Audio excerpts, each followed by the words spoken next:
Bom, olá a todos, sejam muito bem-vindos à essa primeira live sobre o tema relacionado à educação e à saúde. Eu sou Marcos Evano Galim, serei o mediador desse encontro.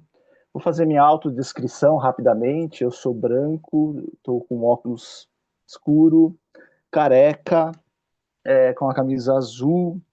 Que mais? E meu fundo tem um fundo aqui de quarto aqui, né?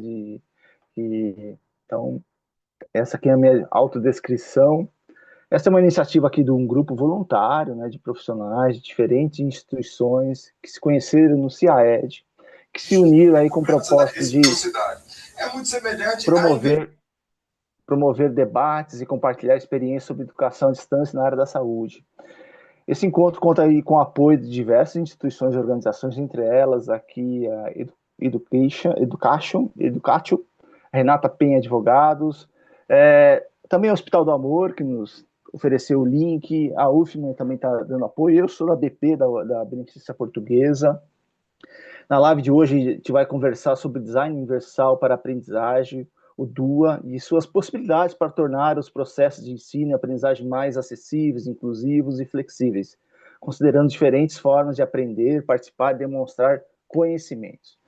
Para nos ajudar a compreender melhor esse tema, temos uma convidada muito especial, Luciana Perdigão, coordenadora do NAI, Núcleo de Acessibilidade e Inclusão da Fundação CCIERG. Luciana é doutora em Ciências, Tecnologias e Inclusão e mestre em Diversidade e Inclusão, ambas pela Federal Fluminense, além de bacharel em Design Gráfico pela UFMA, pela Universidade Estadual de Minas Gerais. Luciana, seja muito bem-vinda. É uma satisfação contar com você, conosco aqui. Obrigada, Marcos. Boa tarde. Boa tarde a todas as pessoas presentes. É, Meu nome é Luciana Perdigão, eu sou uma mulher 50 mais, eu sou uma mulher branca, tenho em torno de 1,70 m, peso 70 quilos. Eu tenho os cabelos grisalhos e lisos, hoje presos num coque. Uso óculos com armação rosada. Tenho o rosto redondo com algumas pintas ao redor do rosto. Uso uma camiseta tipo t-shirt preta e estou no meu ambiente de home office. O meu sinal em Libras é a configuração da mão aberta, com o dedo do meio abaixado, tocando as 5 pintas ao redor da minha boca. Bem, eu queria agradecer o convite, né? Acho que a gente teve uma oportunidade boa de conhecer algumas pessoas lá no Congresso da ABED e eu trouxe a apresentação que eu fiz lá um pouco adequada com o que o Marcos apresentou para mim, né? Ele até pediu para eu poder fazer uma breve análise de acessibilidade, né? Como uma forma de uma Sim. percepção prática, né, da apresentação. Mas antes eu queria passar um pouco pelo contexto, né, de como eu cheguei até aqui. Como ele falou, né, eu Luciana, deixa eu só dar um recadinho, assim, eu acho que, assim, esse evento vai ser gravado, né, posteriormente vai ser disponibilizado no YouTube para aqueles que não puderam participar ao vivo também possam acessar o conteúdo, depois a gente manda o link direitinho para quem se inscreveu, e o chat vai estar aberto aí durante a live aí para vocês enviarem perguntas para a professora Luciana, comentários, experiências, e ao final a gente vai ter um momento aí de perguntas do público aí para a Luciana, tá bom? Então, Luciana, é com você, tá bom? Obrigado. Obrigada, eu ia comentar isso, né? Porque eu acho que ficaria um pouquinho mais fácil. Eu preparei para poder fazer uma apresentação e gostaria, né, que alguém tivesse aí coletando as perguntas, porque eu estou com o chat fechado e ao final, né, eu me disponibilizo a respondê-las, tá? Bem, eu tenho a minha formação na área de Ciências, Tecnologias e Inclusão e atualmente eu sou coordenadora do NAI, que é o Núcleo de Acessibilidade e Inclusão da Fundação CCIERG. A Fundação CCIERG é uma instituição vinculada à Secretaria de Ciência e Tecnologia do Governo do Estado do Rio de Janeiro. A minha apresentação de slides, ela tem 20 slides, todas com fundo branco. No topo, a gente tem o logotipo do NAI, da Fundação CCERJ e da Secretaria de Ciência e Tecnologia do Governo do Estado do Rio de Janeiro. Os títulos e os textos são azul e preto. Nesse slide de abertura, eu tenho o título DUA, Design Universal para Aprendizagem, Estratégias para EAD Acessível. E à direita tem uma fotografia minha no ambiente do NAI. Bem, eu queria começar essa apresentação com um contexto fictício, tá? Que seria da Marina. A Marina, aqui representada por uma fotografia feita por IA, tá? É fictícia. É uma mulher morena com os cabelos ondulados até a altura dos ombros. Ela usa uma camisa tipo social, com botões, bege. Ela está à frente de uma mesa com alguns livros abertos. Ela apoia o rosto com uma das mãos. Essa mão ela está tampando a boca e segurando um que parece ser um lápis ou uma caneta. E ao fundo tem uma estante de livros. O olhar dela é contemplativo, virado para a direita, para a esquerda, né? No caso aqui de quem está assistindo. E a Marina, o contexto dela é que ela é uma profissional brilhante, mas ao abrir o seu novo curso de AD, ela encontrou um PDF com 60 páginas e um fórum avaliativo. Diagnosticada com TDAH, a sobrecarga cognitiva foi imediata. Ela se sentiu incapaz, fechou a aba do navegador e pensou em desistir de estudar. Bem, a Marina, ela é um caso do que a gente chama das deficiências ocultas, né?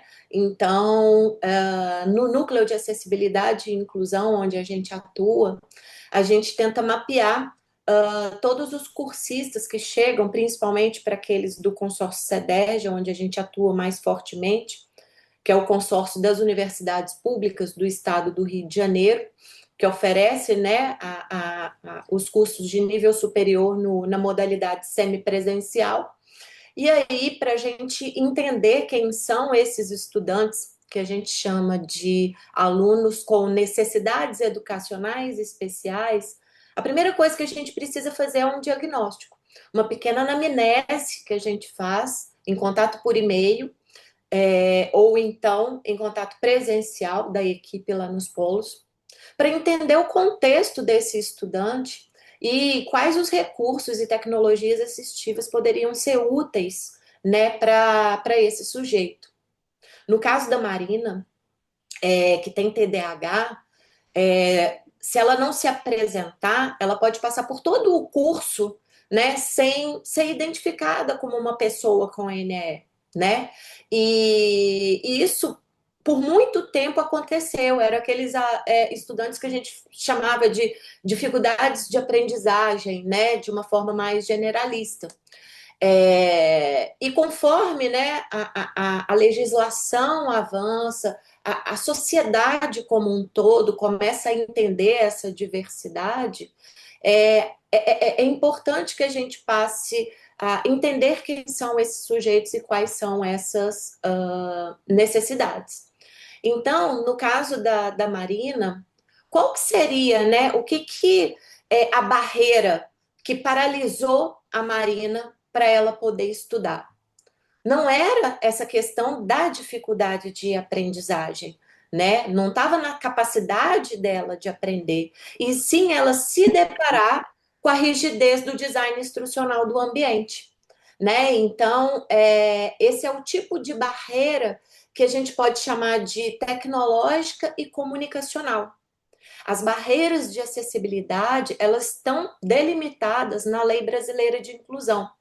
Então, a barreira é todo tipo de impedimento tecnológico, comunicacional, de acessibilidade física e também atitudinal, que é o que a gente vê muito por aí, né? Então, no caso aqui, a gente tem a questão da rigidez do design instrucional quando você não tem recursos alternativos, que não seja esse PDF de 60 páginas, para um perfil como a Marina estudar. Então, eu queria trazer alguns conceitos, né, teóricos que podem subsidiar, né, a nossa prática no design universal para aprendizagem. Então, eu volto com um conceito anterior, que é da semiótica social, que diz que os significados são criados e interpretados no contexto social.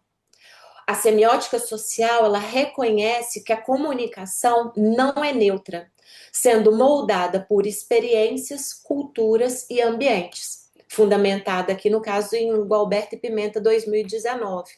Então, quando a gente fala de semiótica social, é justamente a gente entender esses sujeitos para além da deficiência, né? A gente trata muito a questão da acessibilidade muito voltada para a acessibilidade física, né? Então, aquelas barreiras que impedem as pessoas de chegarem nos lugares, né? Então, uma escadaria, a falta de uma rampa, a falta de um elevador,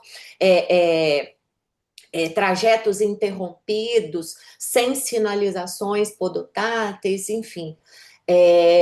Mas a gente tem também outras questões de acessibilidade que dependem muito do contexto desse sujeito. Um sujeito com deficiência visual, por exemplo, ele não pode ser categorizado apenas dentro da deficiência visual, porque ela é muito diversa. A gente tem alunos com deficiência visual que são cegos congênitos e que foram alfabetizados em braille. A gente tem alunos que ficaram cegos depois do nascimento, né? E aí na infância, e ali ele teve que lidar ou com braille ou já com outro tipo de recurso, um ledor. Nós temos alunos cegos que ficaram nessa condição depois de adultos e que não sabem utilizar o braille, não são fluentes no braille, mas têm uma desenvoltura com as tecnologias assistivas, como softwares ledores. Então, a primeira coisa que a gente faz no contexto do NAI é justamente essa anamnese desse público para a gente entender quais são as demandas e os recursos e tecnologias assistivas. E isso é a base da semiótica social, né? Porque esse sujeito, por exemplo, que foi alfabetizado em braille, é cego congênito, ele precisa de desenvolver conceitos ao longo da sua vida que visualmente não são possíveis de reconhecer. Qual é o significado da cor para uma pessoa que nunca enxergou? A cor, ela tem um significado cultural. Então, mesmo que essa pessoa nunca tenha enxergado o tom de vermelho, no convívio dele e dentro da cultura familiar, social ou acadêmica, ele pode entender que o vermelho tem certos tipos de significados a depender do contexto, né? E é muito importante a gente saber lidar, entender que, por exemplo, nesse caso que eu trago, uma pessoa com deficiência visual, ela tem, se ela não tiver deficiência múltipla, ela tem as suas faculdades cognitivas preservadas para poder compreender o contexto do significado do vermelho. Né? Então, é sobre isso que a semiótica social trata, é justamente de entender o sujeito e os significados que são construídos ao seu redor a partir da sua vivência. A gente traz outro conceito que é a multimodalidade. Ela vem nesse contexto, né, de Ribeiro, da linguagem, né? Tratar a linguagem de uma forma multimodal. Então, aqui a gente tem um recorte que diz o uso de múltiplos modos de representação desse conteúdo, texto, imagem, áudio, vídeo, interatividade, é a base da multimodalidade. Ela é fundamental para entender os diferentes perfis de aprendiz, né? Então, é justamente isso, quando a gente tem o entendimento de quem é esse aprendiz e a melhor forma dele aprender, a gente pode oferecer múltiplos modos de representação, seja dos conteúdos, das atividades, das avaliações. E o DUA ele surge, né, com uma autora, com um grupo de autores, né, Meyer et al. 2014, que propõe, em vez de adaptar conteúdos a posteriori para alunos com deficiência, a ideia é que esse ambiente ele já seja planejado, ele já nasce desenhado com a maior multiplicidade, multimodalidade para essa diversidade humana com quem a gente lida.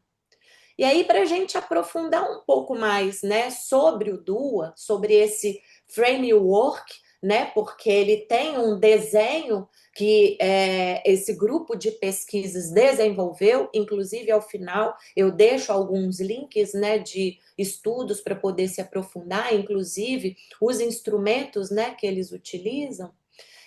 Ele traz 3 princípios norteadores que são desenhados para otimizar essas redes neurais de aprendizagem. O que a gente chama de rede neural de aprendizagem é dentro dessa questão da diversidade humana, dos múltiplos formatos de aprendizagem. E aí a gente trata de 3 princípios norteadores do DUA. Que o primeiro princípio é o do engajamento. Então, ele diz o porquê da aprendizagem, né? Então, a ideia é fornecer múltiplas opções para captar o interesse, manter o esforço e promover a autorregulação do estudante. Nesse slide, a gente tem uma imagem também elaborada por IA, de 4 pessoas, uma pessoa negra sentada na cadeira de rodas, com uma seta apontada para ela, escrito autonomia e escolha, uma outra pessoa negra de pé, uma mulher branca com um fone de ouvido também de pé, e um homem sentado com um homem negro com um dos braços, o braço esquerdo mecânico.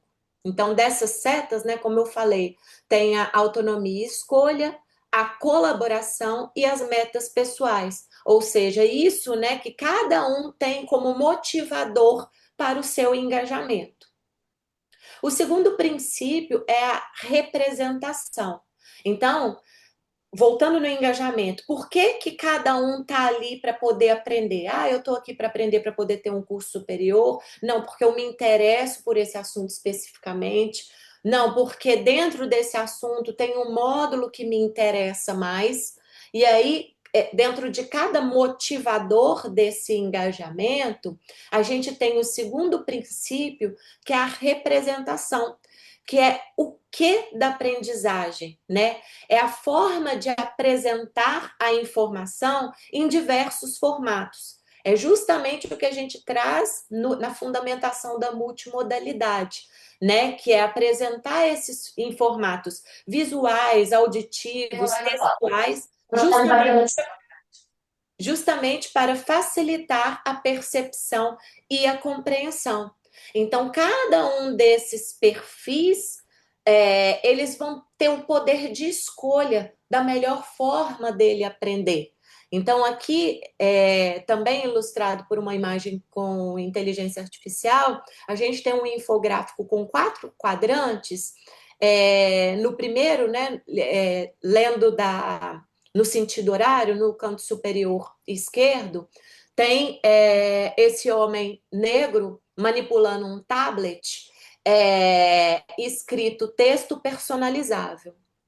Em seguida, a mulher que usa fones de ouvidos, ela está sentada à frente de um computador que tem texto, áudio e legendas, e né, descrito áudio e legendas.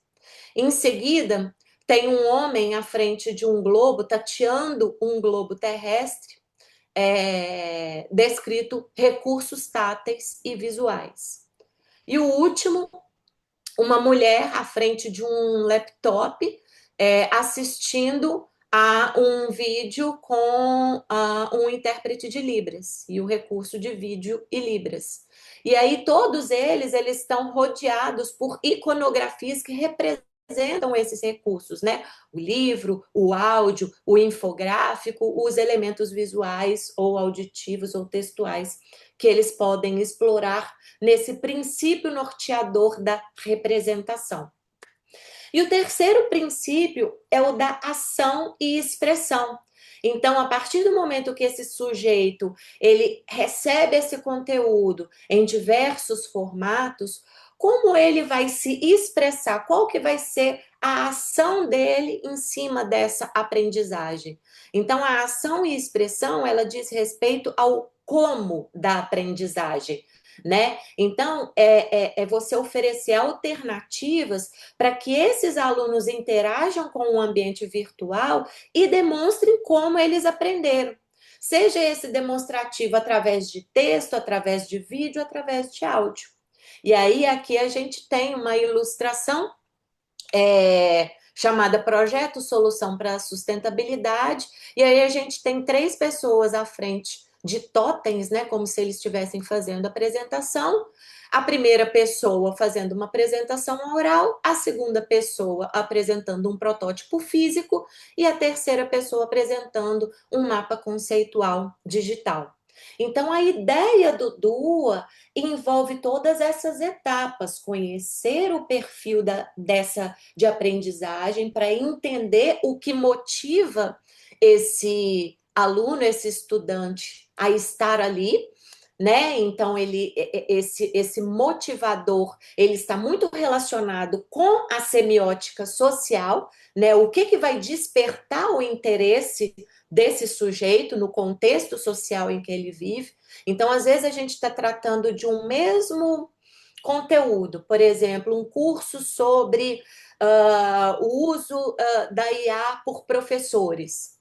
O nosso público é de professores da educação básica ou são de professores de nível superior?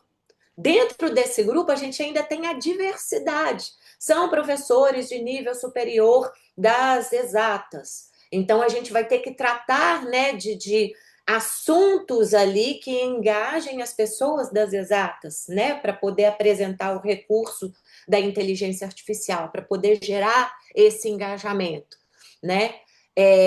A forma da representação, ela está relacionada com o conceito da multimodalidade, que é justamente a gente oferecer múltiplos modos de representação. E o princípio da ação e expressão é o duo propriamente dito, né? Você colocar esse sujeito para poder expressar o seu aprendizado de diversas formas.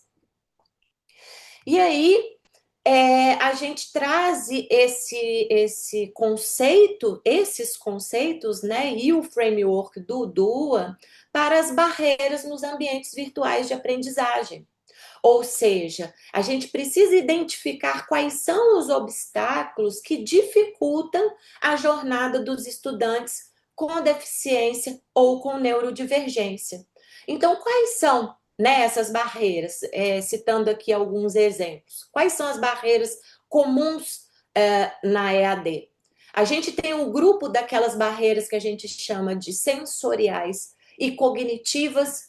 Por exemplo, como a gente mesmo falou, né, quando o conteúdo ele é monomodal, quando ele é representado em um formato só. Por exemplo, um vídeo, uma videoaula, mas que está sem legenda, sem audiodescrição, ou, por exemplo, um podcast. Eu vou apresentar um outro conteúdo no formato de podcast. Esse podcast não tem a versão transcrita dela. Então, quando a gente fala de multimodalidade, é a gente apresentar um mesmo conteúdo em diversos modos. E não uma sala onde cada conteúdo é com um modo, tá? Isso é muito diferente. Porque muitas das vezes a gente tem uma sala rica de recursos, mas isso fica fragmentado para a pessoa se ela tem uma limitação sensorial. Então, se eu tenho metade do meu conteúdo no formato de podcast, sem transcrição, e a outra metade do conteúdo é em PDF, uma pessoa surda que não tenha nenhum resquício, né, auditivo, ela não vai ter acesso a essa metade desse conteúdo no formato de podcast. Então, é muito importante que a sala inteira, tudo aquilo que esteja oferecido, cada conteúdo ali de dentro, ele esteja em múltiplos formatos, tá? Então, o conteúdo monomodal é esse problema, né? Você tem uma sala com um conteúdo em um modo e não tem outras versões desse modo. A questão da sobrecarga cognitiva, que ilustra bem o caso da Marina, né? Então, os textos demasiadamente longos no formato PDF, para algumas pessoas neurodivergentes, pode ser um fator limitador. E qual que é a alternativa, né, para esses volumes de conteúdo? Veja bem, não estou falando que uma pessoa vai fazer um curso de nível superior apenas lendo resumos. Mas tem estratégias que a gente pode transformar esse volume apresentado em fragmentos. Ele vai precisar estudar todo esse conteúdo, mas existem formas, estratégias de apresentar esse volume de conteúdo textual que esse aluno neurodivergente ou com alguma outra condição possa estudar, né? Então, esse formato PDF, sem resumos, sem mapas mentais, ou sem aquelas quebras que a gente sugere, né, em blocos menores, a falta de exploração de recursos visuais pode gerar essa sobrecarga cognitiva, como a gente exemplificou aqui no caso da Marina. E a questão da navegação, né? Então, a gente tem a questão do ambiente virtual, que muitas das vezes é um ambiente acessível, ele foi planejado seguindo todas as normas de acessibilidade web, mas aquele conteúdo ou a estrutura como esse curso foi organizado, ele não tem uma leitura lógica para pessoas que têm alguma questão cognitiva ou alguma neurodivergência.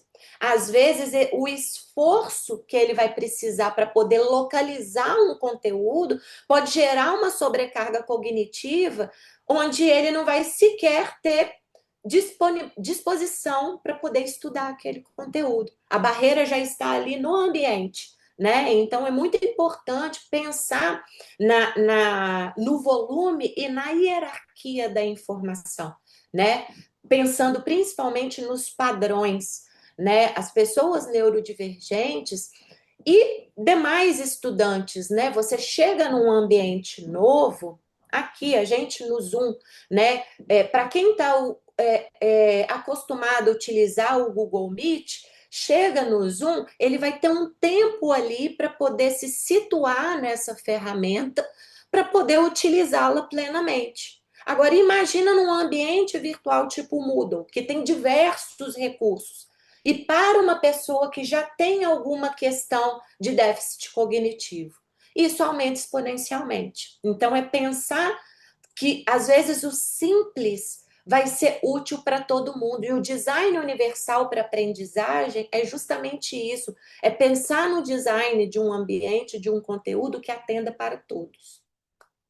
E aí a gente tem as questões tecnológicas, né, que são estruturais, que eu falei aqui, né, de não seguir as normas de acessibilidade web e outras orientações, né? Então são barreiras estruturais do tipo incompatibilidade, né? Então, por exemplo, se você explora apenas recursos visuais e esses recursos não trazem alternativas textuais, isso gera uma incompatibilidade, por exemplo, para o usuário do software ledor.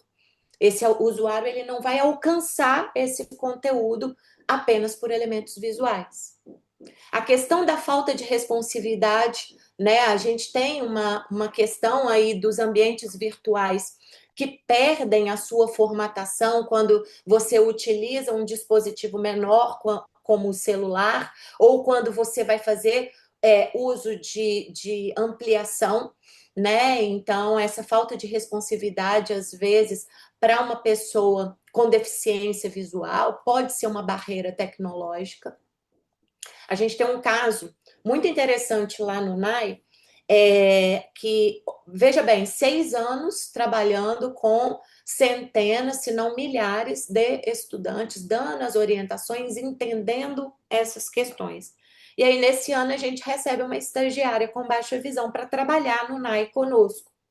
E aí, a gente, né, o ambiente, pensamos no ambiente acessível, na acessibilidade das ferramentas que ela vai utilizar, na acessibilidade do Moodle, dos materiais. Ela vai trabalhar com a produção de materiais adaptados, porque infelizmente a gente ainda não conseguiu implementar o design universal para aprendizagem para os cursos, principalmente os antigos, né? Porque o NAI ele chega depois, os materiais já estavam elaborados, então a gente tem que pegar aqueles materiais dos cursos antigos e fazer uma adaptação, e essa estagiária chega para poder aprender como adaptar.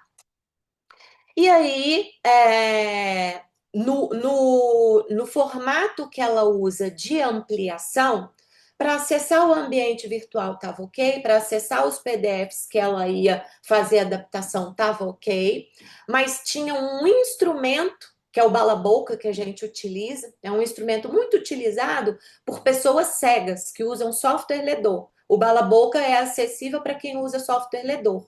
Mas para quem usa versão ampliada, né, do Windows ou do browser, essas coisas assim, o software não é acessível.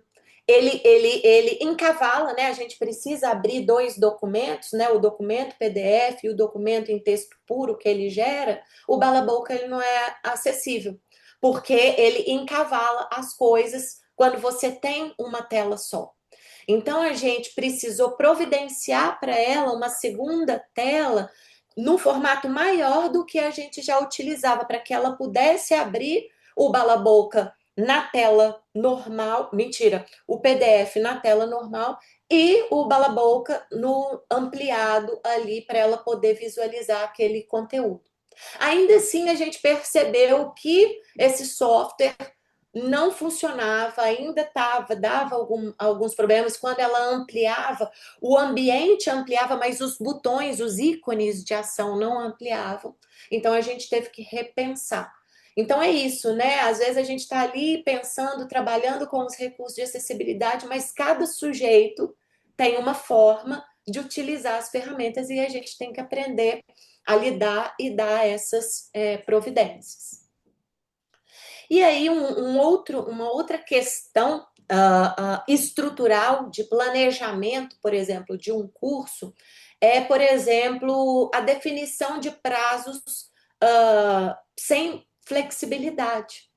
Muitas das vezes existe um recurso, inclusive que está na lei, né, que é a dilação do tempo para a pessoa fazer uma prova, para poder concluir um curso, uma disciplina. Isso está na lei.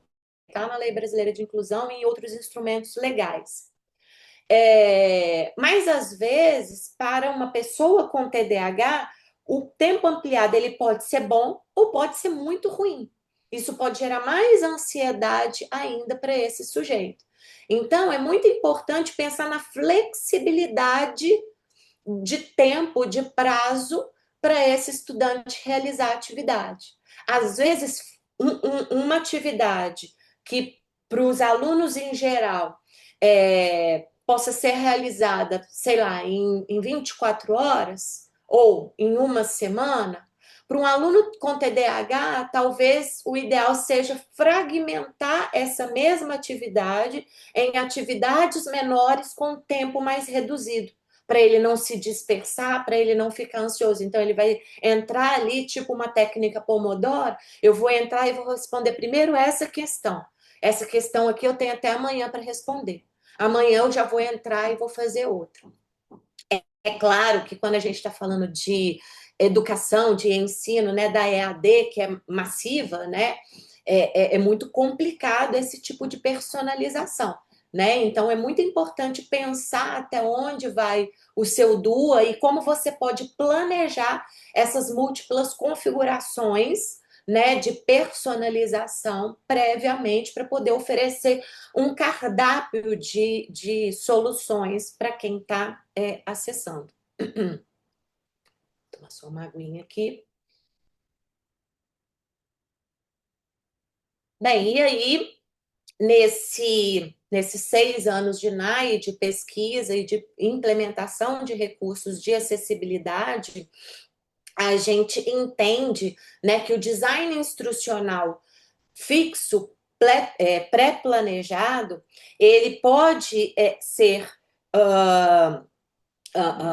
como é que fala? Adequado, né? Que é eu esqueci o termo da Filatro. Design instrucional. Ai, gente, desculpe, as névoas. Ela oferece, né, 2 tipos de design instrucional. Você tem o fixo, tem um que é tipo personalizado, não é esse o termo, o conceito. E aí a gente propõe um terceiro termo, que é o design instrucional inclusivo, baseado na multimodalidade. Então, qual que é essa proposta? Né? É a gente aplicar o DUA para poder alcançar esse planejamento instrucional já inclusivo, né? Então, o que a gente precisa é justamente desconstruir esses conteúdos que já foram pré-planejados para aqueles formatos, né? Então, antes a gente tinha um arquivo PDF com um conteúdo em 50 páginas, às vezes ainda com outra barreira limitadora, que são aqueles PDFs em formatos de imagem, às vezes uma navegação apenas interna, grandes blocos de texto, e aí a gente propõe, né, trabalhar com esse DI inclusivo, né, com o design multimodal. Então a gente pega esse mesmo 50 páginas de PDF,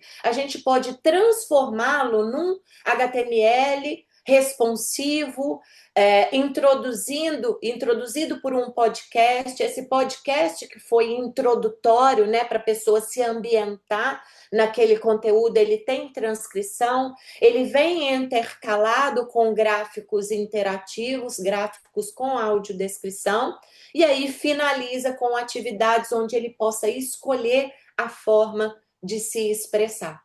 A gente tem um outro caso de um aluno com... Eu não sei se ele é autista, eu acho que ele é autista nível 2 ou 3 de suporte, que ele tem uma habilidade oral muito grande, ele tem uma boa articulação oral, mas na hora da escrita, ele confunde, a escrita dele não é clara, né? E aí ele passou por toda a graduação utilizando os recursos, né, de provas orais, de entregas, utilizando tecnologias assistivas de transcrição, com o apoio de um mediador, né, para poder auxiliá-lo ali na transcrição, utilizar as ferramentas de revisão, né, antes da inteligência artificial. Mas quando chegou no TCC, o coordenador do curso tinha colocado que o trabalho final tinha que ser um TCC escrito, né? Porque a universidade, o curso, eles só aceitavam daquele formato. E a gente teve que mover mesmo, né? Fazer uma mudança curricular desse curso para que esse aluno pudesse entregar um projeto. E o projeto dele foi brilhante, né? Então, esse aluno, ele chega para poder quebrar paradigmas, né, desse professor antigo, com aquelas, né, com aqueles paradigmas do entendimento que o curso dele só funciona daquele jeito. Quando você traz a diversidade para o curso e essa diversidade traz as suas dores, você transforma o seu conteúdo para todos. E aí o TCC em formato de projeto foi útil não só para eles, mas para diversos outros alunos que sequer tinham um laudo ou declaração, né, de aluno com necessidade educacional especial. Então, você trabalhar com a diversidade e com o DUA é inclusão para todos e não só para esses sujeitos. E aí aqui eu trago um exemplo de como a gente estudou, pesquisou e criou esse conceito, né, e esse framework de trabalhar o design instrucional inclusivo, que foi um curso, o CRIA. O CRIA, ele é um curso de nivelamento para quem chega no CEDERJ, né? A gente tem alunos oriundos de escolas públicas, de uma formação, às vezes, que não foi robusta, e às vezes ele tem uma dificuldade nas linguagens, na matemática básica, então a gente criou o CRIA, que é justamente um curso de nivelamento para esses estudantes, que explora, né, a matemática, a lógica, as linguagens e a escrita. E aí a gente pensa, planeja esse como é que se diz, esse curso já na multimodalidade. Então, todos os textos, eles são apresentados também no formato em Libras, também em formato de áudio. Então, o aluno ele pode ouvir, pode ler e ele pode ver esse conteúdo.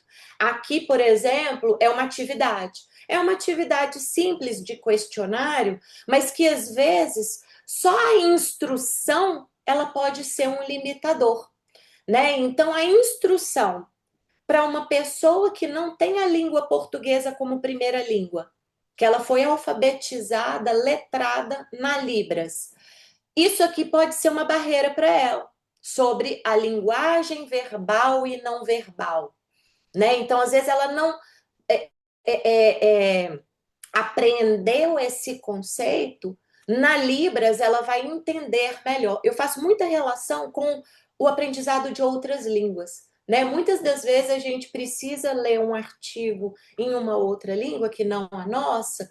O nosso tempo de aprendizado é muito maior, mesmo que a gente seja fluente. A gente vai sempre se deparar com um termo, alguma coisa que a gente vai precisar pesquisar.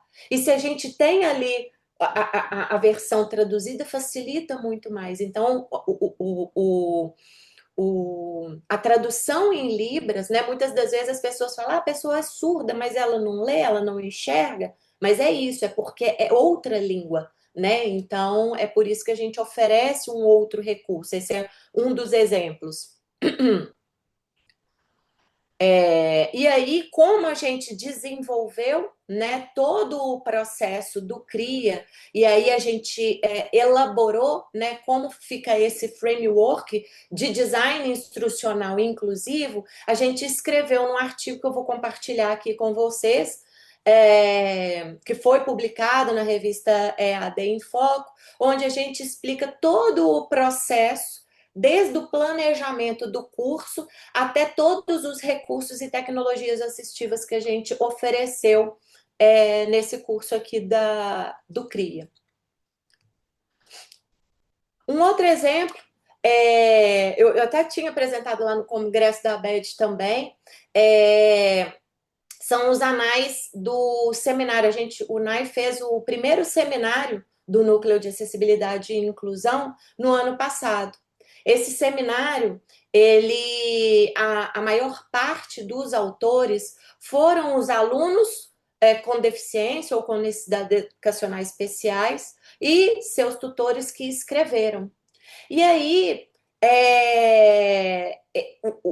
a publicação desses anais precisava ser multimodal também, né? Porque a gente tinha ali alunos com cegueira, deficiência visual, com deficiência cognitiva, que precisavam de formatos distintos para ler, né, o seu próprio artigo e o do colega. Né? Então, pela primeira vez, a gente lança os anais no formato multimodal, e para a gente elaborar esses anais, a gente teve um desafio anterior, que foi planejado previamente, aí o conceito do DUA, que foi cada autor tinha que entregar o seu resumo já destacando qual é o objetivo, a fundamentação teórica, a metodologia, os resultados e a conclusão. Isso fazia parte do template da entrega do trabalho. Então, além do template visual, aqui nesse caso, né, o design dos anais, ele tem um cabeçalho com elementos geométricos em azul e o logotipo do Seminário do NAI, que é um balão de fala com o logotipo do NAI, que é um bonequinho que é a releitura do símbolo polêmico internacional da acessibilidade, escrito em azul, NAI, primeiro seminário do Núcleo de Acessibilidade e Inclusão. E o texto é em preto, a gente tem o título numa fonte maior, o título na segunda língua em fonte menor, em itálico, os autores em azul, a instituição de origem em preto, e logo abaixo o título do resumo, né? O resumo propriamente dito, em preto, e o título resumo em azul. E aí, no rodapé, esses mesmos elementos gráficos em azul com os logotipos da Fundação CCERJ e do governo do estado do Rio de Janeiro. Então, você tem um template visual, mas além disso, além do formato do título, do subtítulo, dos autores, entrelinha, a gente pede para os autores para poder destacar cada um desses elementos que eu falei, o objetivo, a fundamentação teórica, a metodologia, os resultados e a conclusão. Por que disso? Porque depois a gente ia transformar essa versão em texto língua portuguesa numa versão em Libras e numa versão em comunicação aumentativa e alternativa. Então, para essa tradução, é muito importante seguir esse padrão para que o processo de tradução ele tenha um padrão também.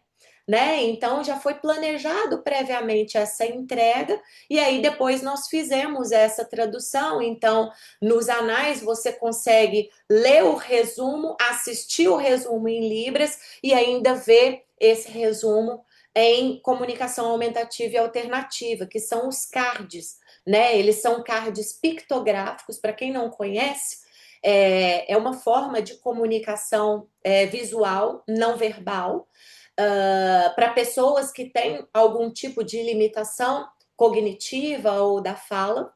Foi muito útil, inclusive, para uma das tutoras que ela traz essa dor, esse momento que ela estava vivendo de se tornar uma pessoa com deficiência, com afasia.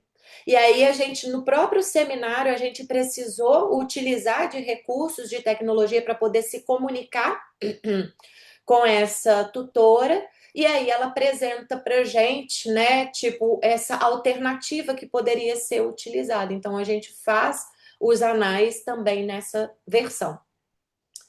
E aí, né, dentro desses exemplos, a gente volta aqui no caso da Marina. O que a gente podia fazer, então, com esse PDF de 50 páginas? Justamente reduzir essa sobrecarga cognitiva que ela sofreu de impacto.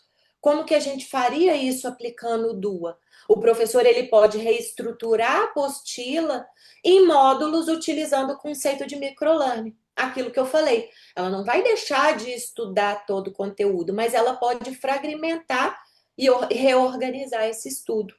O conteúdo ele é fragmentado em missões diárias, curtas, com barras de progressos visuais claras, checklists interativos e feedbacks imediatos para manter a motivação. Então, esse aqui é uma alternativa de solução para a barreira que a Marina enfrentou. E aí, o professor Marcos, ele me convida para poder fazer uma análise de um curso. Ele me entregou o caso da Education, não sei se eu estou falando corretamente, do ambiente, ele trouxe um curso para eu poder fazer uma análise. A primeira coisa que eu falo é que a gente que trabalha com acessibilidade, a gente tem que se desapegar. A gente tem que estar aberto para todas as sugestões, principalmente do público com deficiência, que são os consultores. Eu vou prestar uma mini consultoria, dar uma análise inicial aqui do curso que foi apresentado, mas esse trabalho de consultoria, de análise de acessibilidade, ele precisa ser feito necessariamente com pessoas com deficiência, né? Para poder justamente a gente ter um relatório validado ao final. Então, eu fiz um passeio, né? E aí eu acessei esse curso que ele é chamado de Registro Acadêmico no Ensino Superior.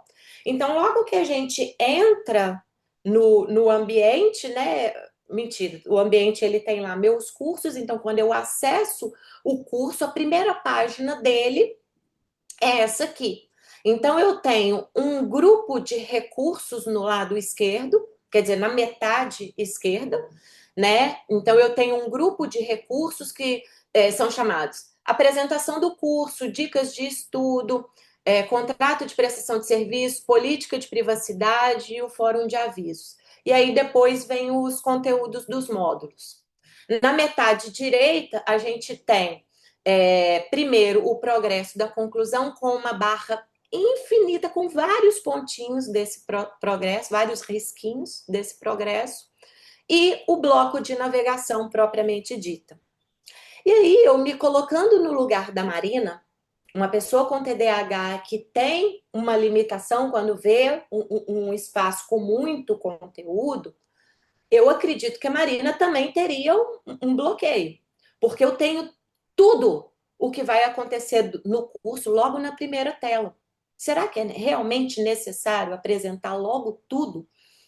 Então, assim, são questões, tá, que a gente traz aqui para serem discutidas, mas assim, uma sugestão seria ter as boas-vindas primeiro, né? Ter essa apresentação já aberta, né, para que a pessoa se situe e aí essa apresentação explique todo esse conteúdo antes de abrir tudo que vai ter nesse curso já de uma vez, né? Para essas pessoas, isso pode gerar um impacto negativo. Mas é o que eu sempre falo, tá? Isso aqui é uma análise inicial, não é aprofundada, e não levem isso como crítica para o coração se o designer estiver aqui, tá?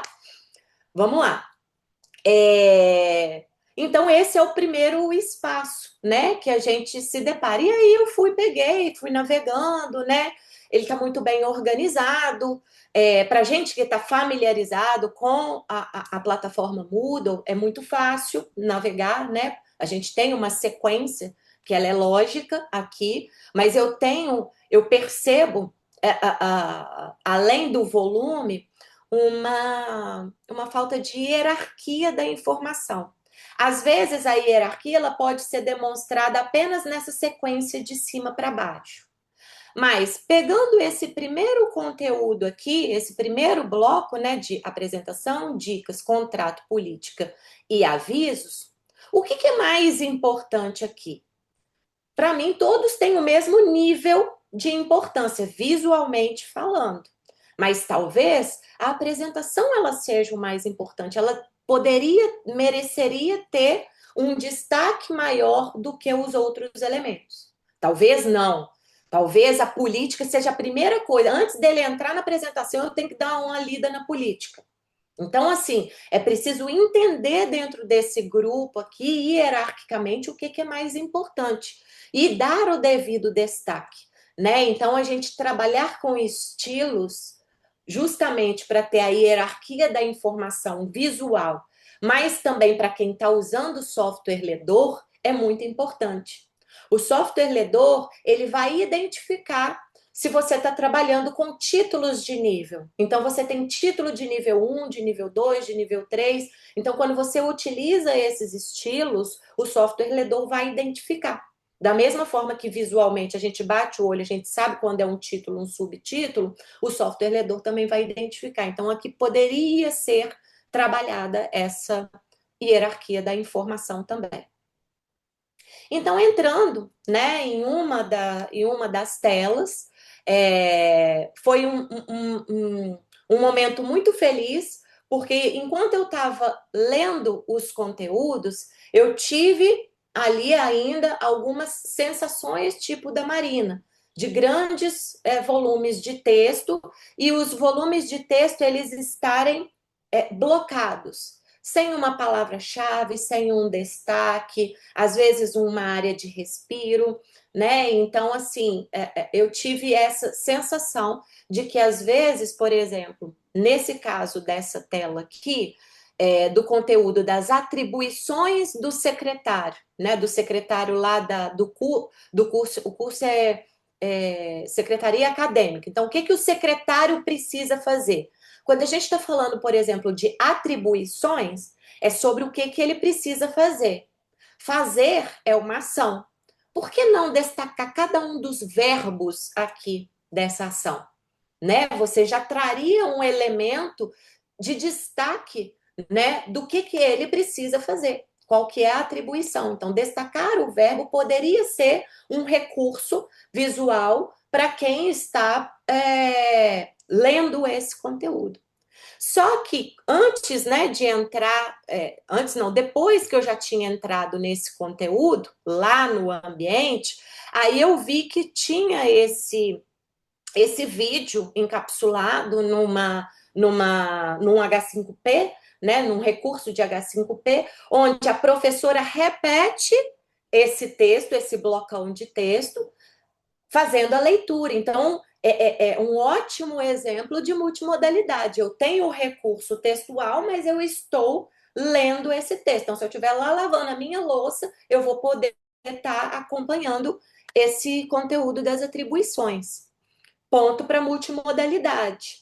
É um caminho muito interessante para solucionar aqui, né, esse caso. Eu só sugeriria na alternativa textual, né, que tem lá no ambiente, que se destacasse os verbos, tá?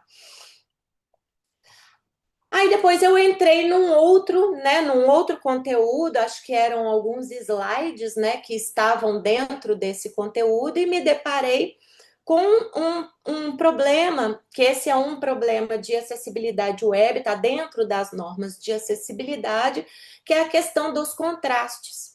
Muitas das vezes a gente utiliza, né, os recursos visuais do PowerPoint, do Canva, né? E aí, às vezes, a gente quer mudar uma cor para poder chegar na cor institucional ou para poder combinar, e aí, às vezes, isso acaba pecando na questão do contraste.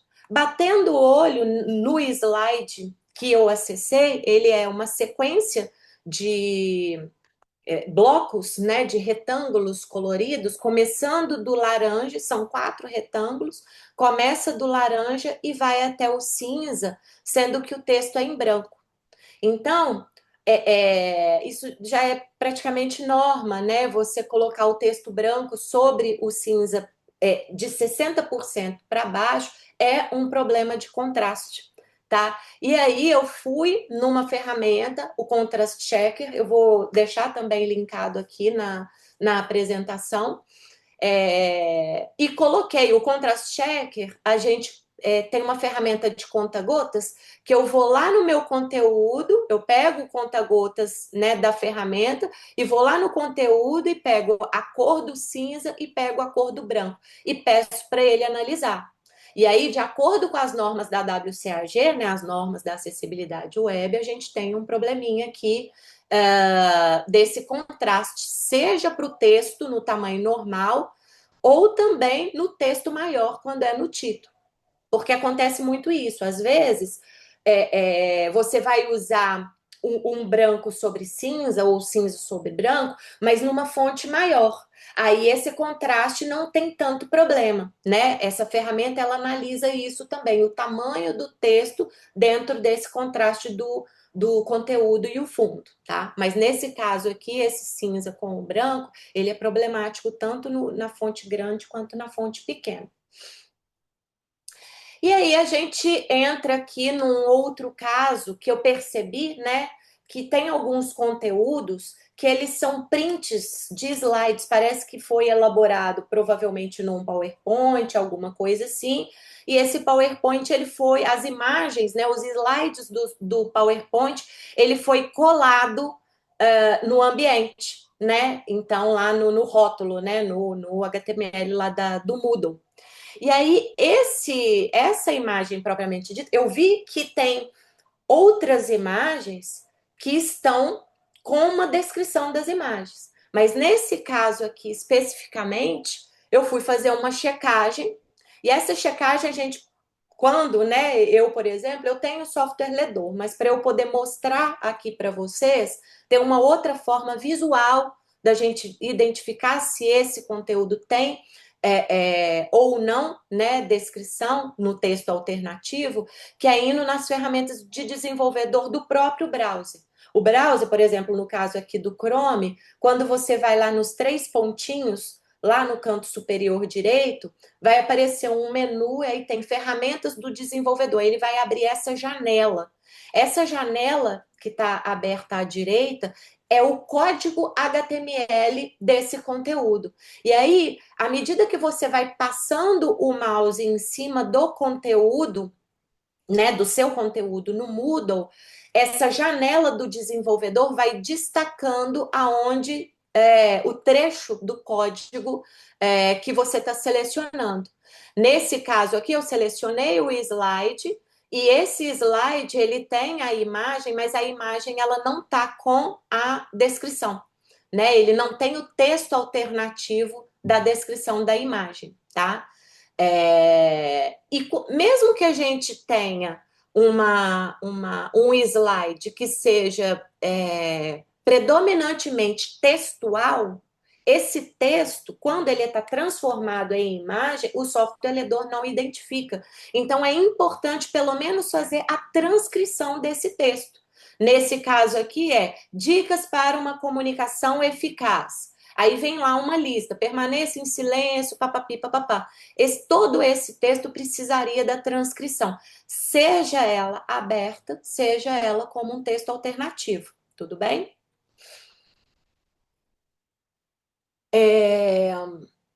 Eu falei da transcrição. A transcrição ela é pegar os elementos textuais e simplesmente transcrever. E falei agora da descrição. Aqui, no caso, a gente tem a descrição de uma imagem, de um slide, que também está, vamos dizer assim, questionável, tá? Então, fiz o mesmo recurso que eu fiz no slide anterior, tá? Eu selecionei o slide seguinte, abri a ferramenta do desenvolvedor, ele até tem um texto alternativo, que é o elemento out, que está escrito zero secretário. O que zero secretário, para quem está ouvindo, quer dizer?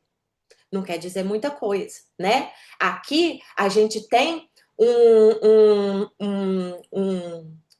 slide com uma fotografia de 2 mãos, parecem mãos infantis, né, de criança branca, tocando um globo terrestre.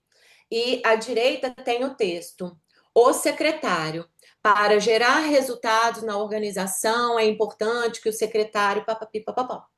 Essa informação, para quem está usando software ledor, não chegou. Então, é muito importante fazer a descrição dessa imagem e colocar aqui ou como texto alternativo ou de forma aberta mesmo, como se fosse uma legenda, né? A gente não põe a legenda? Legenda, figura 1, slide da aula 1, descrição da imagem, o globo terrestre, lalali, lalala, tá?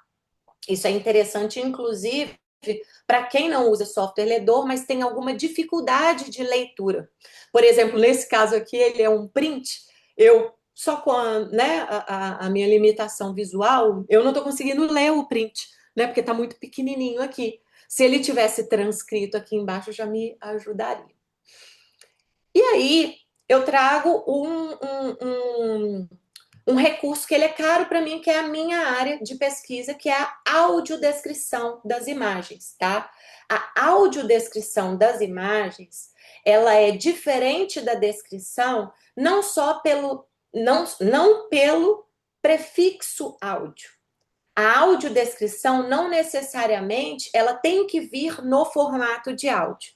O termo audiodescrição, ele traduz a técnica, tá? Então, ele é diferente da descrição, porque a descrição ela é feita na boa vontade, às vezes no cotidiano, mas a audiodescrição não, ela é uma técnica de tradução de imagens em palavras.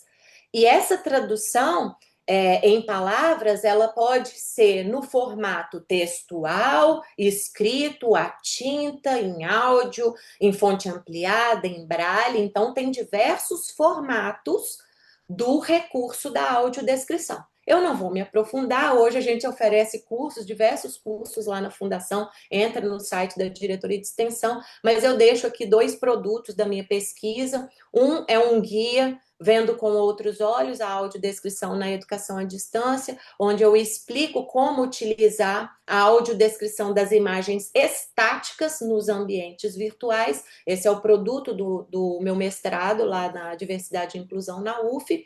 E o outro é o produto do doutorado, onde eu pesquiso a audiodescrição didática para os conteúdos audiovisuais. Então, quando a gente está trabalhando com as videoaulas, como que essa audiodescrição entra? Então, aqui são 2 guias que eu deixo aqui para vocês.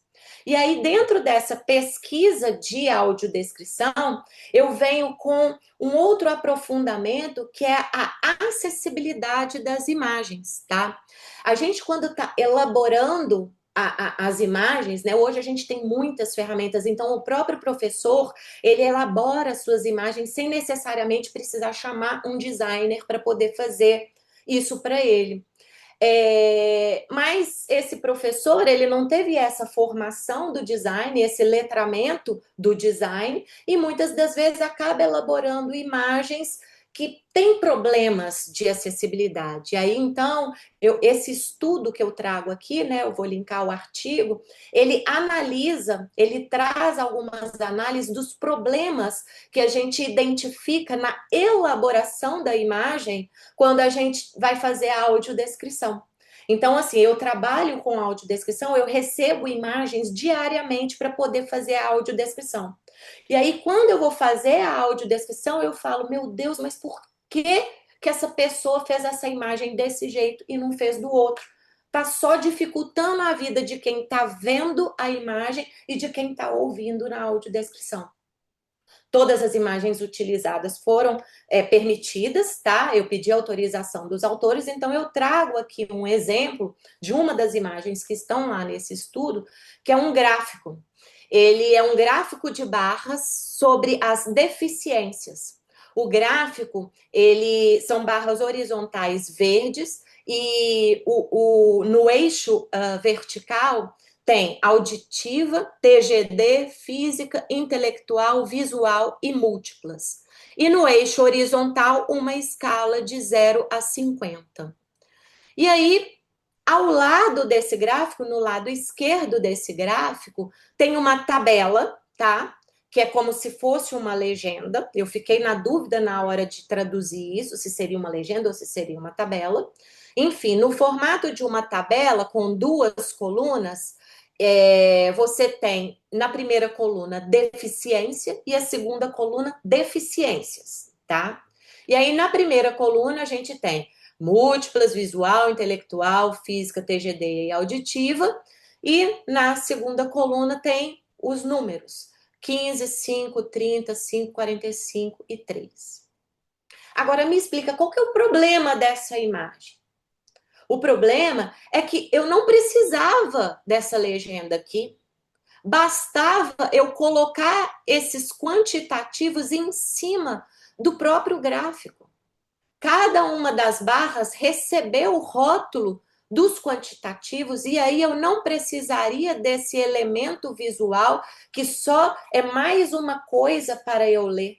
Para quem tem síndrome de Down, deficiência cognitiva, baixo letramento, essa legenda, tabela, ela mais confunde do que explica, né? Então, esse texto ele vem justamente analisando os problemas das imagens na origem, antes da tradução. E aí é para gerar essa consciência no professor, no próprio designer. A gente é muito interessante porque tem imagens muito bem elaboradas pelos designers, que na hora que a gente vai traduzir, a gente percebe que tem elementos demais, que não precisaria. É lógico que tem algumas coisas que são meramente estéticas, mas tem outras que são fundamentalmente poluidoras, né? Então, esse texto ele é um pouco para poder falar disso. Eu não quero me delongar muito, eu queria trazer só algumas discussões que são alguns desafios na hora de implementar, né, o DUA. Então, como que a gente pode implementar uma multimodalidade sem causar sobrecarga cognitiva para esse estudante? A Marina lá, se ela tem o texto PDF em 50 páginas e tem diversos modos, como eu vou organizar esses diversos modos de forma que não vá trazer a sobrecarga cognitiva para ela? Quais as ferramentas nativas, no caso aqui do Education, o Moodle, já tem, né, ali dentro? Eu vi que vocês exploraram o H5P muito fortemente, mas quais outras ferramentas além do H5P poderiam ser exploradas no contexto do DUA? E aí tem uma questão cultural que hoje a gente vive lá no NAI, que convencer as equipes lá do design do Moodle de pensar o DI já no design universal para aprendizagem. Muitas das vezes o curso começa, é tempo, é investimento e tal. Depois que ele está pronto, Nai, pelo amor de Deus, como é que a gente vai tornar esse curso acessível? Esse é um dos desafios. Eu deixo aqui aberto, inclusive, né, para responder as perguntas, mas eu trago um outro instrumento que foi o que suscitou, né, essa conversa que o Marcos me convidou, que é esse checklist para analisar a acessibilidade. Esse checklist também está disponível, vocês podem acessar por esse QR Code, mas tem o link aqui. E ele tem alguns pontos justamente para você analisar na hora que estiver elaborando o seu conteúdo, no momento do design instrucional do seu curso. Então, ele foi organizado para analisar os conteúdos e estruturas comuns do ambiente virtual de aprendizagem e se você utilizar um material didático, o livro do Moodle, então ele serve para isso também. Os conteúdos e estruturas específicos do ambiente, o que é específico do livro, os recursos visuais e interativos e a parte de atividades e avaliações. Então, ele é no formato de um checklist mesmo.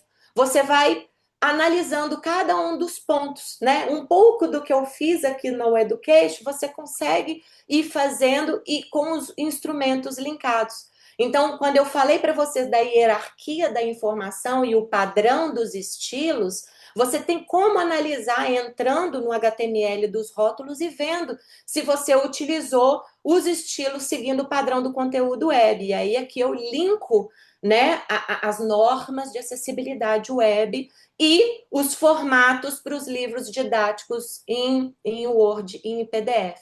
Aqui eu linko, inclusive, as diretrizes que a gente utiliza para poder adaptar os materiais. Então, a gente tem para a estrutura do livro, tem todo um checklist específico para o ambiente, como organizar o ambiente, a divisão das abas e botões, específico ali da apostila e a parte dos recursos visuais e interativos. Aqui eu trago também a biblioteca, deixa eu voltar para o slide, das ferramentas que eu apresentei, vocês poderem acessar, revisar, e deixo também as minhas referências aqui que foram citadas para vocês se aprofundarem. E aí eu estendi demais, né, um pouco mais do que 15 minutos, mas vamos lá então para conversar. Obrigado, Luciano. Foi uma aula, literalmente uma aula. Foi muito legal, gostei. E em especial nessa questão de você mostrar aí na prática, né? Olhando um curso, né? A gente foi sem intencionalidade, falar vai ser um curso bom ou ruim, mas a gente passou para você dar uma olhada e você nos deu um feedback. Eu tenho algumas perguntas aqui, Luciana. Eu sei que seu tempo é meio curto, mas assim, uma pergunta é: gostaria de ouvir a opinião dos colegas sobre um desafio que vivenciamos no ensino superior. Quando a instituição já implementou diversas adaptações metodológicas, flexibilizações e recursos de acessibilidade, mas o estudante, mesmo após muitos anos de vínculo, continua sem conseguir alcançar os objetivos formativos do curso. Como o DUA pode nos ajudar a refletir sobre os limites e as possibilidades da inclusão sem comprometer a formação profissional esperada? Tá mutado, Lu.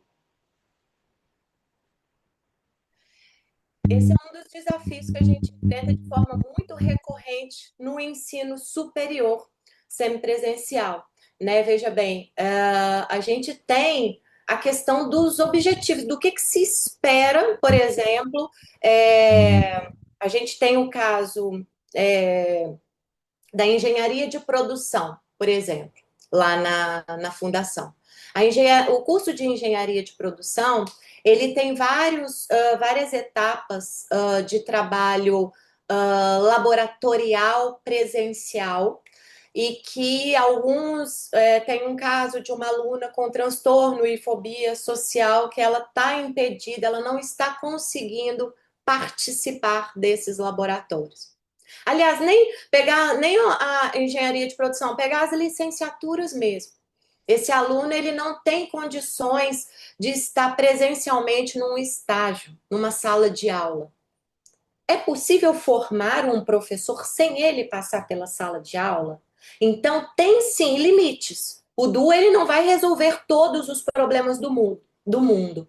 Mas é aquela coisa, é você pensar não só nos conteúdos e nos recursos, mas também no currículo. Às vezes o currículo ele é engessado, como foi o caso lá do aluno que apresentou o TCC dele num outro formato, né? A gente tem a questão da barreira atitudinal, né, dos professores de acharem que por o aluno ter uma deficiência cognitiva ele não pode ser um físico, já de antemão, sem saber das potencialidades daquele aluno, mas a gente tem casos de limitações que realmente esse aluno ele não vai conseguir concluir o curso de nível superior que ele escolheu. E aí eu vou e trago o exemplo assim, bem, questão pragmática, é aquela coisa. Eu sou uma pessoa cega congênita e quero virar um piloto de avião. Não tem como, pelo menos até o momento, com as tecnologias que a gente tem. Então, assim, o DUA ele não vai resolver todos os problemas, mas é aquela situação, a gente tem que analisar caso a caso, né? Não sei se eu respondi aí a pergunta do colega. Muito bom. Tem uma outra pergunta aqui, professora Luciana. Quando você estava explicando sobre o audiodescrição, uma pessoa perguntou se a descrição é o OCR. Tá mutado. Eu estou fechando toda hora, desculpa. O OCR, ele é um reconhecimento óptico dos elementos que estão naquela imagem, seja esse, né, normalmente elementos textuais daquela imagem. Então, por exemplo, se eu tirar uma fotografia agora, vou pegar meu celular aqui e vou tirar uma foto desse slide. Antes de eu tirar essa foto, no caso aqui do iPhone, aparece um quadradinho aqui para mim, onde eu posso fazer a leitura, eu vou selecionar o texto que está aparecendo aqui para mim. E aí eu vou conseguir copiar esse texto. Então, o dúvidas, o Luciana Perdigão, lperdigão@ccs.edu.br, o meu telefone, ele está sendo rastreado, está passando por um rastreio óptico, no caso aqui do próprio iPhone, mas a gente tem o Google Lens, tem várias outras ferramentas que vão fazer um rastreio dos elementos textuais e transformá-los em texto. Ele resolve para o caso da transcrição. Naquele caso lá do slide, que era das dicas, né, que ele não tem a transcrição lá quando eu abri os elementos do desenvolvedor, um OCR poderia salva, na verdade, as pessoas com deficiência visual. Mas, se eu tenho elementos visuais, por exemplo, esse gráfico que eu apresentei aqui anteriormente, o OCR ele não vai dar conta de mapear esse gráfico. Então, a audiodescrição ela chega justamente para poder traduzir esse gráfico, porque o gráfico ele tem elementos textuais e visuais. A audiodescrição ela é justamente para poder traduzir de forma organizada, seguindo os padrões de concisão, coesão, especificidade, vividez. Existe uma técnica para poder traduzir essa imagem aqui em palavras. Inclusive, nesse artigo aqui, cada uma das imagens tem a audiodescrição que a gente fez. né? Então você vai ver lá de forma textual como que nós traduzimos essa imagem, tá bom? Muito bom. Tem uma pergunta aqui, acho que é do Rodrigo, né? Eu não sei se eu entendi. Encontro muita barreira atitudinal no meu ambiente de trabalho. E a acessibilidade digital, terei que trabalhar com o setor de TI? É muito legal. É muito legal trabalhar com o setor de TI, mas trabalhar com todo mundo. É aquilo que a gente vem fazendo como um trabalho de formiguinha lá no NAI. Todo ano, ou quando possível, semestre, a gente tenta fazer uma sensibilização de todos. Porque aí eles vão nos procurar antes de projetar alguma coisa. E aí não é só a TI, né? Se a TI ela já tem um conhecimento das normas de acessibilidade web, ótimo. Mas se ela não tiver, tem que trabalhar junto com esse consultor ali, né, para poder validar esse conteúdo. Ou nesse aqui na biblioteca eu também coloco o validador, né? Então você submete o seu site para esse validador, ele vai trazer um relatório de tudo aquilo que não está na conformidade. Aí o cara da TI, né? Eles odeiam que fala isso, ele vai lá e corrige no código para poder estar no padrão da web. Mas muitas das vezes é igual a gente estava falando aqui. O Moodle, a última versão do Moodle, ele está assim, sem customização, né? Se você pegar o Moodle e só colocar o conteúdo ali textual, ele vai estar 100% acessível. Mas o conteúdo e a hierarquia da informação, que normalmente é o professor e o designer instrucional que trabalham, eles precisam. O TI ele já sabe, ele já colocou a conformidade da web, mas o professor e o designer não colocaram. Então é muito importante a acessibilidade estar junto. E aí, por isso que eu falo, é importante estar junto de toda a equipe, é importante a gente sensibilizar a todos para poder pensar antes de desenvolver qualquer tipo de projeto ou recurso. Boa. E teve alguém que falou do QR Code, se você puder colocar de novo, acho que foi um Foi slide do anterior. checklist, né? Mas está linkado aqui também na apresentação, tá? A gente vai disponibilizar a apresentação. Então, o checklist, ele está aqui na biblioteca. Não, ele está aqui no próprio slide. Aqui, ó. Quando você, né, entra, ele vai direto lá para o Educaps. O Educaps, ele tá dando umas caídas, aí é só você esperar um pouquinho que ele volta. O Educaps, ele é uma biblioteca, né, da CAPES, de recursos, e a gente, quando quer fazer uma publicação para um alcance maior, a gente coloca lá. Muito bom. Tem mais duas perguntas aqui. Imagine que em muitos momentos manter um layout típico pode ser uma barreira para a acessibilidade. Mas você acredita que conseguimos conciliar as regras de designer e layout tradicional com o design acessível? Ou sempre teremos que decidir sobre o acessível e o design tradicional? Olha, você fez uma pergunta de milhão, porque assim, eu venho, a minha formação, né, é de design gráfico, mas tem já posso falar até mais de uma década que eu não coloco a mão na massa no web design propriamente dito. Nem mesmo eu brinco às vezes com um Canva, com uma coisa assim, mas programar, fazer o HTML, fazer o design eu não faço mais. E eu percebo quando eu vou trabalhar com a equipe de design, a gente que é do design, a gente já tem esse exercício de leitura de imagens, organização espacial, hierarquia da informação, muito claro para a gente da nossa formação. Mas às vezes a estética ela vem antes da acessibilidade. E aí a gente tem que ali negociar. Esse elemento que está sendo colocado aqui dessa forma é realmente necessário, né? Então acho que é um trabalho de discussão e de principalmente tentar validar com o usuário. né? Em vez de ficar trabalhando só com o que é bonito, o bonito, inclusive, é subjetivo, né?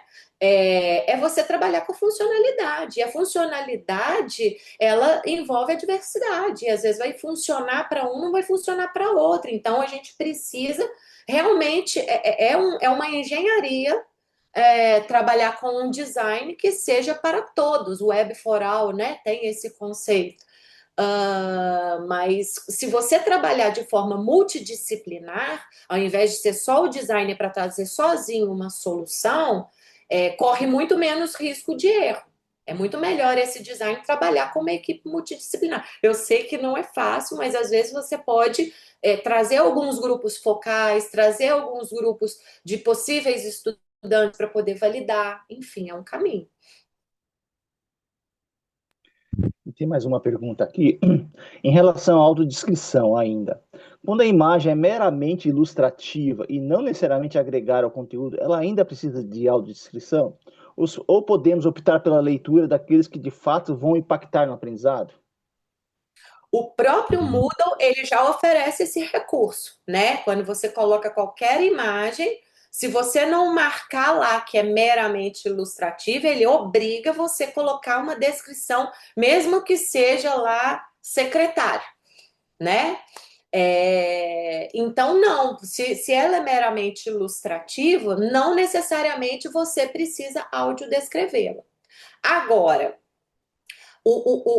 a pessoa cega, a pessoa com deficiência visual, ela também tem o direito da fruição estética, tá? E aí a gente volta lá na semiótica social, que é justamente compreender os contextos de elementos visuais, por que que eles estão sendo utilizados ali.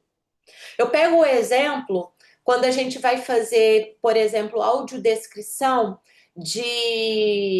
desses cards utilizados nas redes sociais.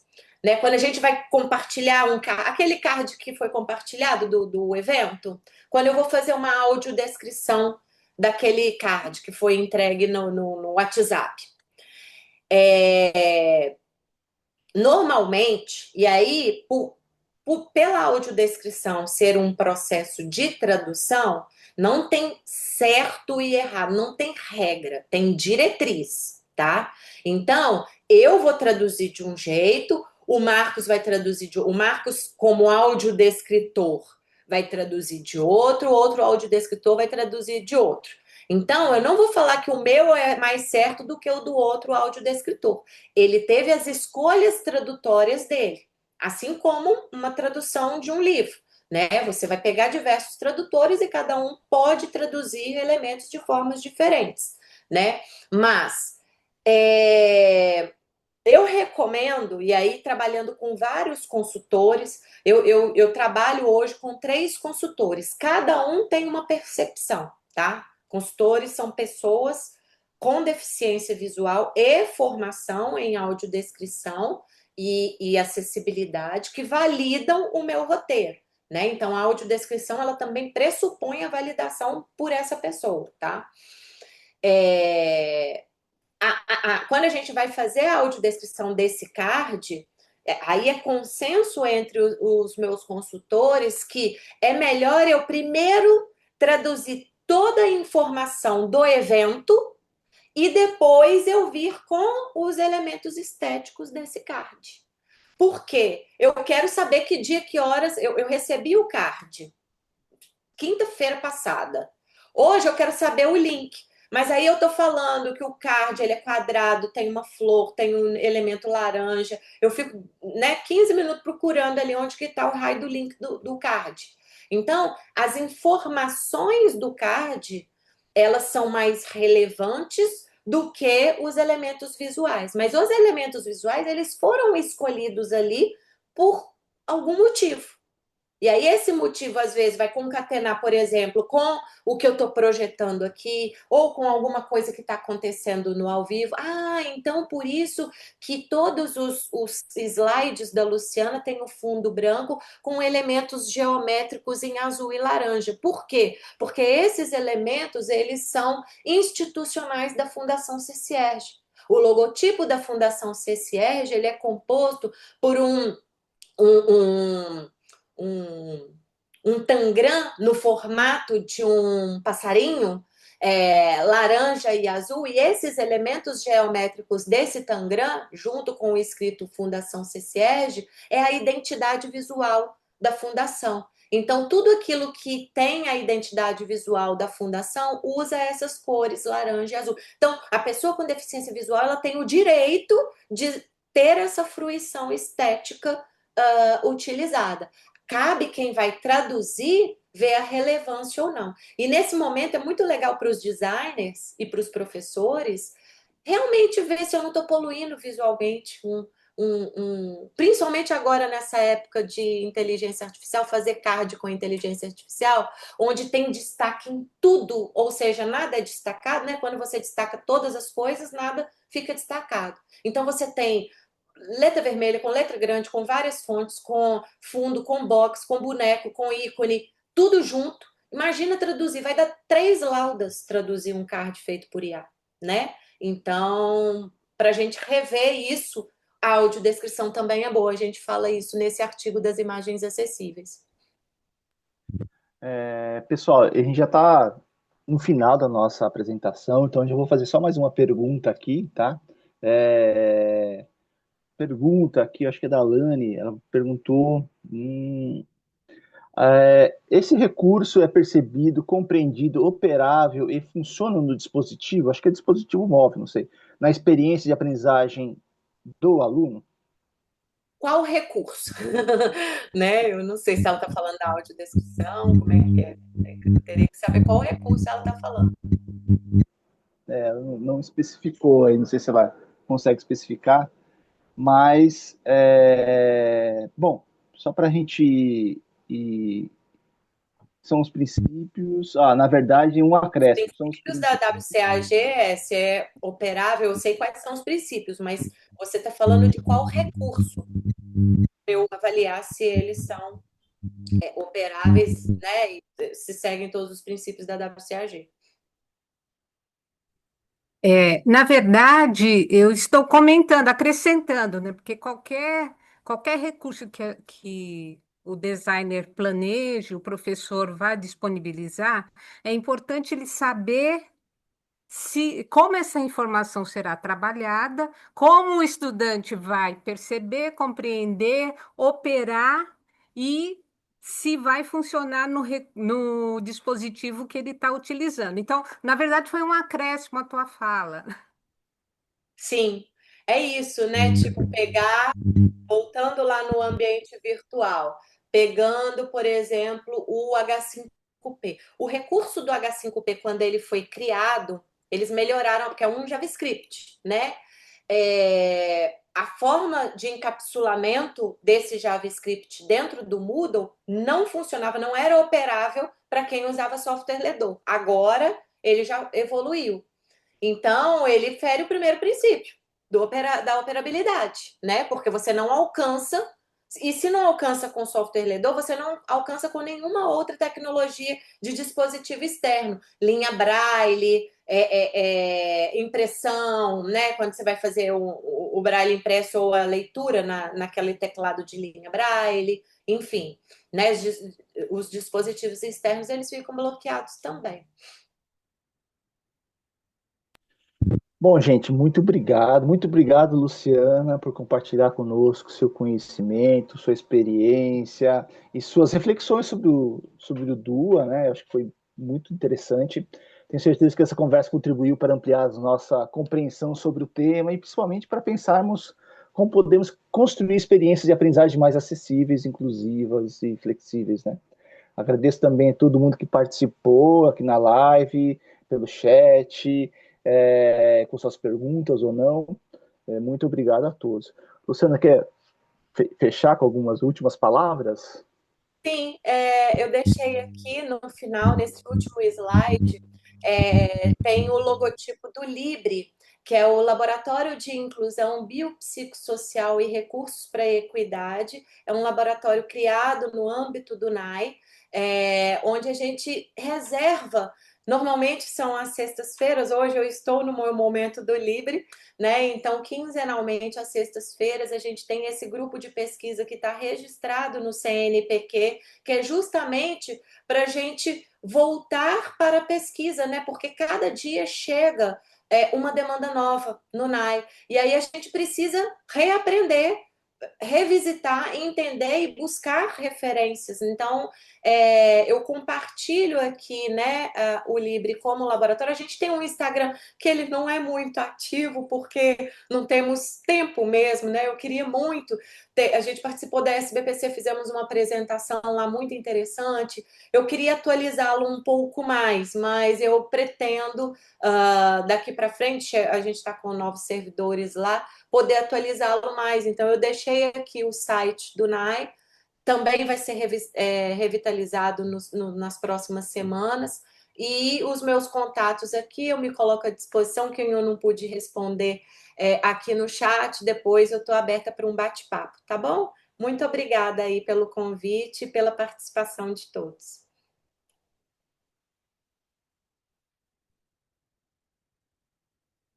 Tá fechado o seu microfone. Bom, muito obrigado, Luciano, novamente. Esse foi uma primeira live que a gente realizou aqui no grupo.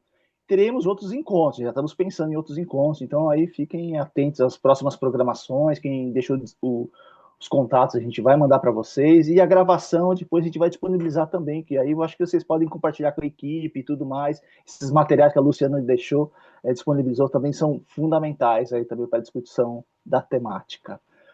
Bom, muito obrigado a todos, obrigado novamente a Luciana e obrigado a todo mundo que estiveram presentes aqui conosco. Um grande abraço a todos e eu acho que até a próxima, né? Tchau, gente. Boa tarde. Tchau, tchau. Tchau, tchau. Muito obrigada.